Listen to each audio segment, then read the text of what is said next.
se lo quitan pensando que es mejor que trabaje más frío. Es totalmente incorrecto. La computadora ve la temperatura de operación, la ve muy baja y le inyecta más combustible. Bienvenidos a Flash.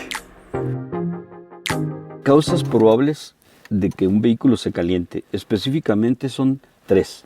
Vamos a hablar por problemas eléctricos, que son rara vez, y la gran mayoría de las veces por problemas de fugas de agua. Ocasionalmente también vamos a ver que fallan los tapones de radiador y casi nunca el termostato. Y como la gran mayoría de la gente se asusta cuando la aguja está en la mitad, que son aproximadamente 212 grados Fahrenheit o 100 centígrados. Ese es el punto de operación normal.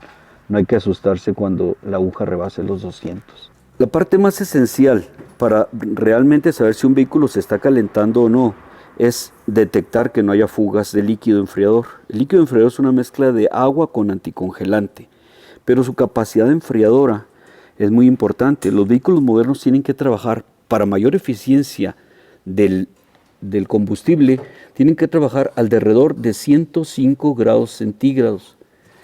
A esa temperatura hay una presión aproximada de 10 libras por pulgada cuadrada.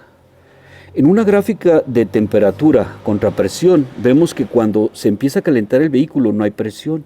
Aquí vemos que al llegar más o menos a los 80 grados, más o menos entre los 100, ya se empieza a separar y empieza a generar 1, 2, 3, 4, 5 libras en este eje de la presión. Esta es temperatura y esta es presión. De tal modo que más o menos cuando tenemos los 105 grados centígrados corresponde una presión de 10 libras por pulgada cuadrada. Este es el punto de operación de la gran mayoría de los vehículos para que empiece a funcionar a esta temperatura y presión el abanico de enfriamiento.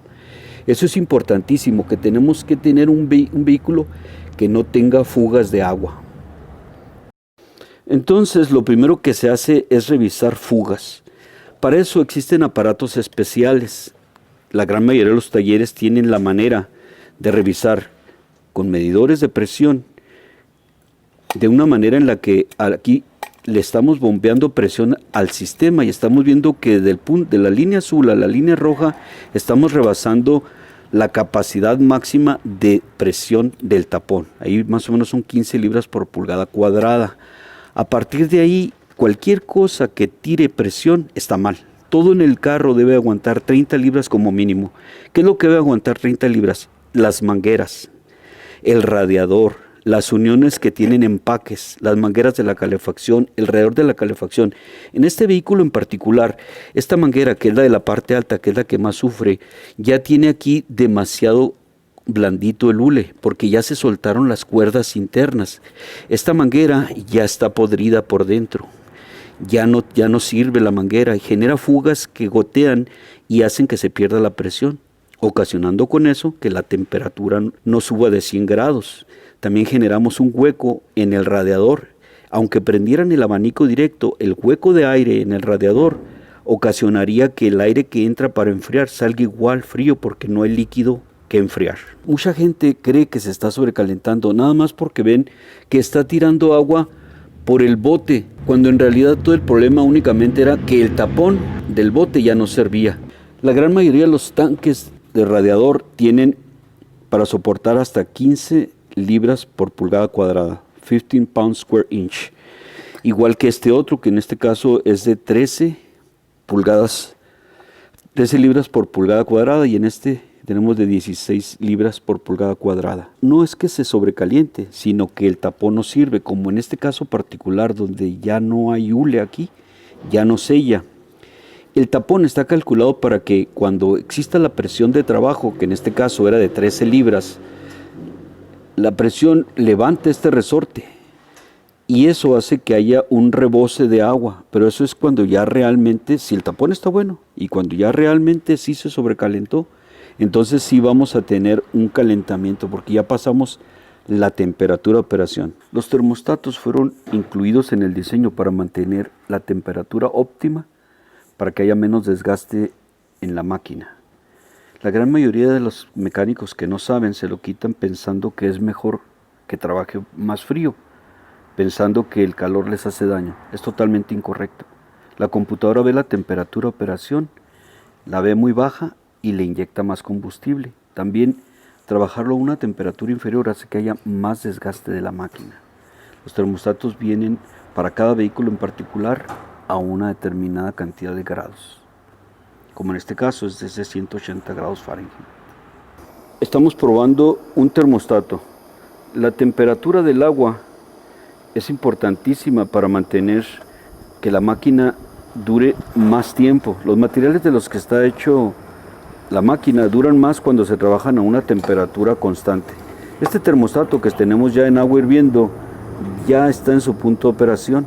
Aquí podemos observar cómo ya claramente se observa la apertura del termostato en esta región. El termostato ya abrió toda esta parte. Conforme le está pegando el aire, el resorte va haciendo que se regrese esa distancia y se va a cerrar. Entonces, esa es la parte que abre el termostato, abre muy poquito. Cuando abre muy poquito, un chorrito de agua que está en el radiador fría o tibia pasa a la máquina y la mantiene fresca.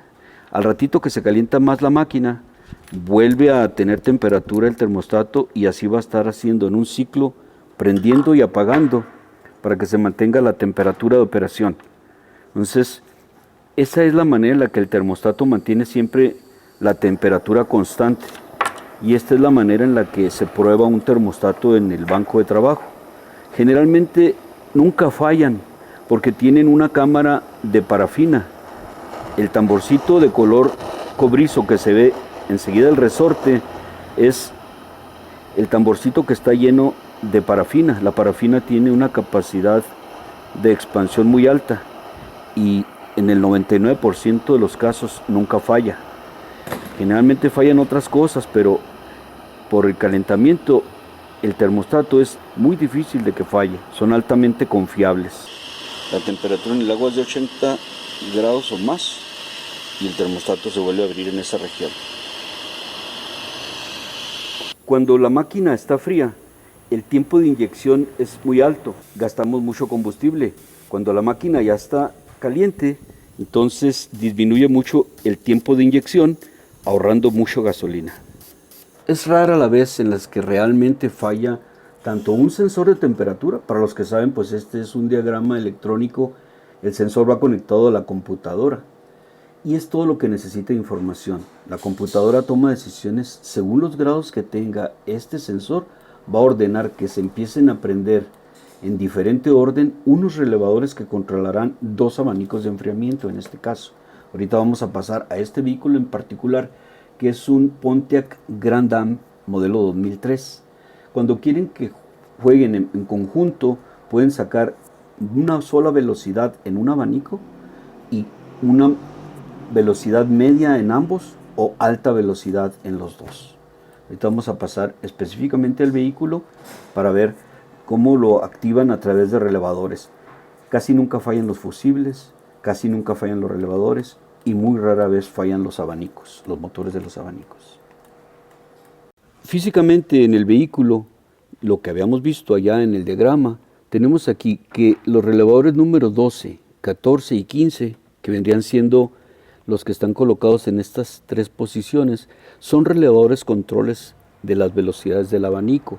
Aquí vemos en la lista como el número 12 es control de abanico número 1, que el 14 es el control del abanico número 2 y el 15 es el modo en que se van a conectar los relevadores, como lo habíamos visto en los diagramas. Un pequeño par de fusibles aquí hacen la función que habíamos visto en el diagrama. Entonces, relativamente muy pocas veces fallan los sistemas electrónicos, pero para eso existen todos los diagramas que nos ayudan a sacar los problemas.